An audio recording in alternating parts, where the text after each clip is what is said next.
Hey, I want to read you something. I'm reading this in honor of Woody. It's something that I wrote as a TED Talk, which I never delivered as a TED Talk. Hopefully, someday I will. But it's called The Zen of Dog, or How Fido Can Make You Better at Anything. Imagine for a moment that you're a small child growing up in an extremely unhappy home. Your parents' relationship is bitterly contentious. You see nothing resembling love. Your father is angry and authoritative and scary. Your mother's insecure and high-strung and needy. And each brings out the worst in the other. And imagine that you spend most of your time feeling bad, hurt, broken, confused. To your father, you're one thing. To your mother, you're another. You question your reality, your identity on a daily basis, and you're a sensitive kid, so everything goes in. Not better, and not any better outside your home where you're bullied, ostracized, and ignored. Your sensitivity is seen as weakness, with which you agree. And your small spark of rebellion combined with your inherently quick wit turns your attempts at humor into what most see as obnoxiousness. You're socially awkward, isolated, clueless about who you are. You crave approval to fill the emptiness, and there's nobody to talk to. The only respite are three things: wonder, the natural ability to see beauty around you, to be delighted by small things, and to be kind to all beings. Grandma, who treats you with love and respect and sees the genius and humor in you, reflecting back through sparkling eyes of compassion. And your dog, who just gets you. Hugging him makes you feel better and ends the isolation. Now, imagine you grow up with the wounds intact. You're smart, you're driven, you accomplish big things. People think you're awesome, but you carry with you the sense of brokenness into everything you do. You feel like a fake, you fear confrontation. By now, you know I'm talking about myself. And I did grow up in an unhappy home. I did feel isolated and ashamed, and I was bullied. Although, to be fair, I grew up in a Jewish neighborhood in suburban Long Island, and Jewish bullies don't punch you or cut you. They just sue you. No, they shove you and make fun of you and throw you in streams. So I spent a lot of time drying my clothes. For years, I struggled with the dual characteristics of outer accomplishment and inner shame. I felt isolated and afraid. Meditation was the first thing that helped. I learned to quiet my mind, to observe its contents, and to let go of my identification with damaging thoughts in my head. I learned to be present, to get very present, and to feel my way through the pain until it dissolved, rather than to think my way through it, which only made it worse. But the weight of the pain was greater than the strength I had to bear it, and I needed something more, something to release the hold on me. I clung to my earlier respites, wonder, living in a beautiful place, and using techniques to notice the beauty, to calm my noisy mind. Memories of Grandma Flo and the image of her kind, knowing eyes meeting mine. But the third respite that kept tugging at me was what I needed to ease my suffering and strengthen my consciousness. That was puppy kisses. I needed a dog. I needed to feel that love again, that unconditional, all-encompassing love. And so on November 9th, 2006, as a 50-year-old man, Woody came into my life.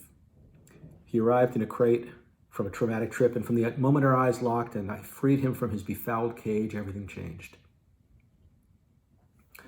I realize most people get dogs because they want a pet, but often that animal has a peripheral role in their lives, a distant third to job and family. They fit dog hair and play into their busy schedule. That dog might sit for hours at home waiting for a few moments with his or her owner. And for many dogs, it's far more brutal than that. But I didn't want either. I didn't want an occasional companion who I'd drag around by a leash between more important duties. And I certainly didn't want an animal to bring into my home to mistreat it. To be honest, I didn't know what I did want, but here's what I found. I found I was a different kind of a pet owner. Having studied meditation, I knew the power of focus, so I wanted to have my relationship with my dog Woody be one upon which I would focus. I'd focus on him, and I'd teach him to focus on me. I never walked him while thinking and planning something else, not knowingly anyway. And if I found my mind wandering away from him, I'd bring it back, just the way I was taught to do with my breath in meditation. I watched him carefully, even giving him latitude to move more and more freely off-leash as I continued to give him my attention, so I'd know if I needed to rein him in. And it was loving attention. It was the joy and gratitude and appreciation and laughter that I got from Grandma Flo. And he began to feel it. He knew he was being watched. He looked back and checked. At first, he was trained to respond, but after a while, he simply looked my way or responded to his name, just checking in. Eventually, we just got into sync with each other. Our signals became subtler and subtler, so I'd be able to move my eyes slightly in a single direction, and he'd know to move or on or off the bike path to sit or to wait for me. The quality of the relationship wasn't that of master-pet, but two very in sync beings. Sorry.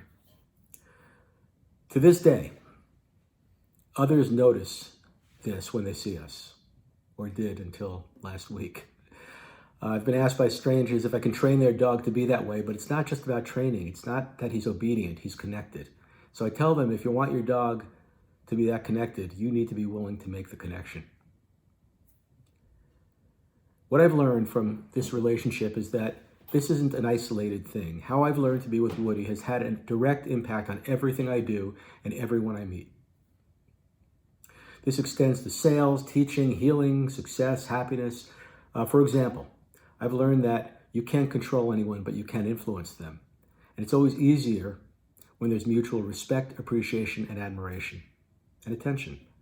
Often we try to bully or shame someone into doing something our own way, the same way as people drag their dogs around by a leash with no concern for the dog's natural rhythms. We say to our dogs, my agenda is more important than yours, and we're in the habit of doing exactly the same thing with others. Neither appreciate it, and generally, you spend lots of time pushing and pulling rather than inviting and allowing.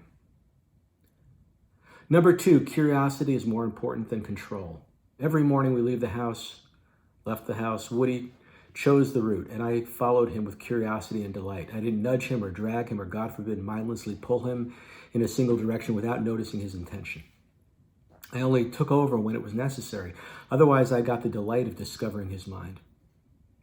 This, too, has made me a better person and made me better at everything I do. In sales, rather than bullishly following a script or a process, I can watch the nuances of the other person with curiosity and delight, and I can respond in the moment with intuition and wisdom. Number 3, there's no substitute for focused time. You have only so much time to give your pet, I understand, but when you give it fully.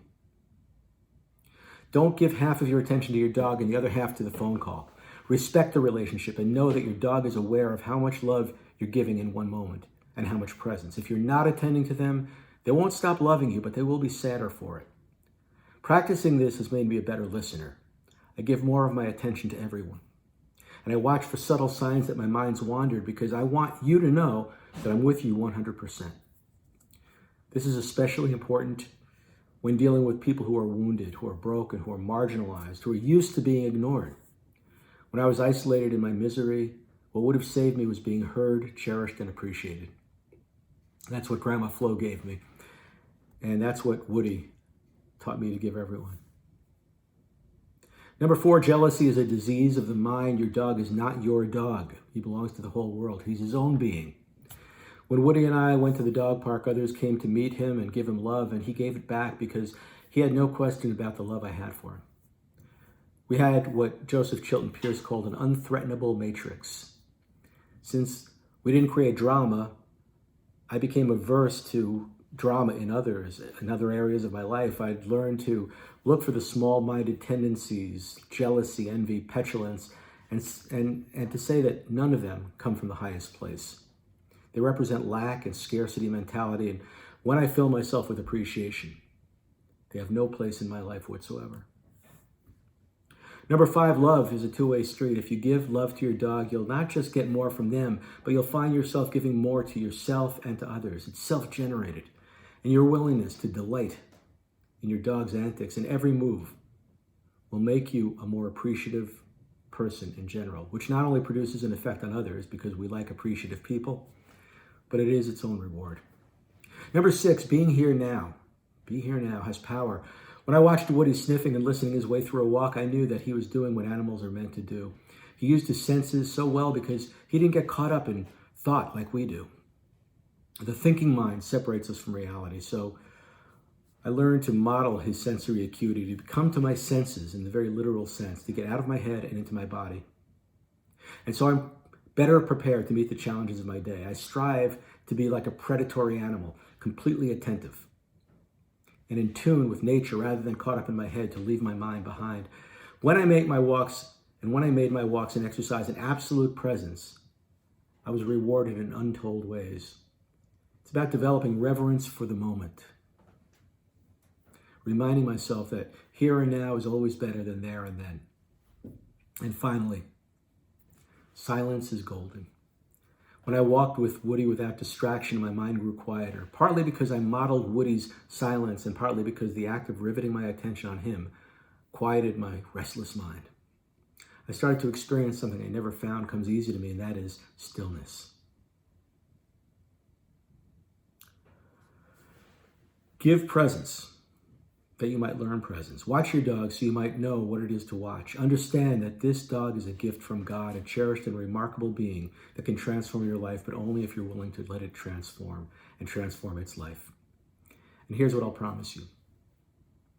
Be the kind of dog owner who practices being more attentive, who avoids resentment of any kind for any imposition of the dog's needs, who celebrates your dog's uniqueness of being in the world, and who's open to developing an awe-inspiring relationship with that dog.